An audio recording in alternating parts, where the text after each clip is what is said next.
ಕಾವೇರಿ ಜಲನಯನ ಪ್ರದೇಶದಲ್ಲಿ ಉತ್ತಮವಾಗಿ ಮಳೆಯಾಗ್ತಾ ಇದೆ. ಕನ್ನಂಬಾಡಿಯಿಂದ ನದಿಗೆ ಹೆಚ್ಚುವರಿ ನೀರನ್ನ ಬಿಡುಗಡೆ ಮಾಡಲಾಗಿರುವಂಥದ್ದು. ಪ್ರಸಿದ್ಧ ರಂಗನತಿಟ್ಟು ಪಕ್ಷಿಧಾಮದ ದೋಣಿ ವಿಹಾರವನ್ನು ಸ್ಥಗಿತಗೊಳಿಸಲಾಗಿದೆ. ಮಂಡ್ಯ ಜಿಲ್ಲೆ ಶ್ರೀರಂಗಪಟ್ಟಣ ತಾಲೂಕಿನ ರಂಗನತಿಟ್ಟು ಪಕ್ಷಿಧಾಮದ ದೋಣಿ ವಿಹಾರವನ್ನು ಸ್ಥಗಿತಗೊಳಿಸಲಾಗಿದೆ. ಜುಲೈ 19ರಿಂದಲೇ ಪಕ್ಷಿಧಾಮದ ದೋಣಿ ವಿಹಾರ ತಾತ್ಕಾಲಿಕವಾಗಿ ಸ್ಥಗಿತಗೊಂಡಿದೆ. ಪ್ರವಾಸಿಗರಿಗೆ ಪಕ್ಷಿಧಾಮದ ವೀಕ್ಷಣೆಗೆ ಮಾತ್ರ ಪ್ರವೇಶಾವಕಾಶ ಇರುವಂಥದ್ದು. ಮೈಸೂರು ವನ್ಯಜೀವಿ ವಿಭಾಗದ ಉಪ ಅರಣ್ಯ ಸಂರಕ್ಷಣಾಧಿಕಾರಿ ಆದೇಶವನ್ನು ಹೊರಡಿಸಿದ್ದಾರೆ. ಕನ್ನಂಬಾಡಿಯಿಂದ ನದಿಗೆ ಹೆಚ್ಚುವರಿ ನೀರನ್ನು ಬಿಡುಗಡೆ ಮಾಡಲಾಗಿದೆ. ಹೀಗಾಗಿ ಮಂಡ್ಯ ಜಿಲ್ಲೆ ಶ್ರೀರಂಗಪಟ್ಟಣ ತಾಲೂಕಿನ ಪ್ರಸಿದ್ಧ ರಂಗನತಿಟ್ಟು ಪಕ್ಷಿಧಾಮದ ದೋಣಿ ವಿಹಾರವನ್ನು ಸ್ಥಗಿತಗೊಳಿಸಲಾಗಿದೆ.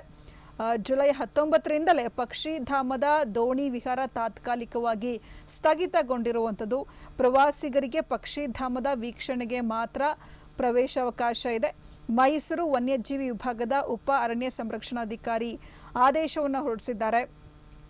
ನಿರಂತರ ಮಳೆಯಿಂದಾಗಿ ಹಳ್ಳ ನದಿಗಳು ತುಂಬ್ತಾ ಇವೆ. ಅತ್ತ ಕೃಷ್ಣರಾಜ ಸಾಗರದ ಸುತ್ತಲೂ ಮಳೆಯ ಆರ್ಭಟ ಜೋರಾಗಿದೆ. ಹೀಗಾಗಿ ಕಾವೇರಿಯ ಒಡಲು ಭರ್ತಿಯಾಗಿದೆ. ಇದರ ಪರಿಣಾಮ KRS ಡ್ಯಾಂನಿಂದ ಕಾವೇರಿ ನದಿಗೆ ನೀರು ಬಿಡುಗಡೆ ಮಾಡಲಾಗ್ತಾ ಇದೆ.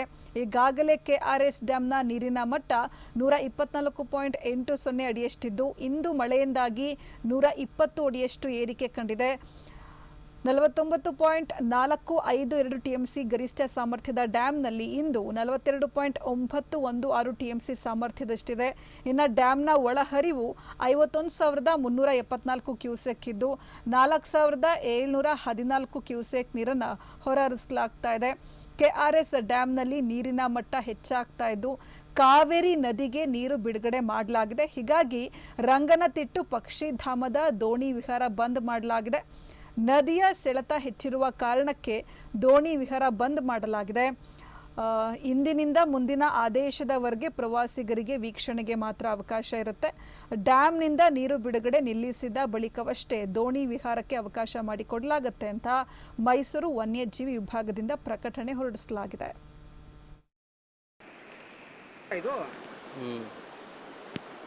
ಹೋಗ್ಲಿಕ್ಕೆ ಎಲ್ಲಾನು ಕೂರಿಸ್ಬಿಟ್ಟು ಹತ್ತಕ್ಕಿರ್ತದಲ್ಲ ಇಲ್ಲಿ ದೋಣಿ ಹತ್ತಕ್ಕಿಳಿಯಕ್ಕೆ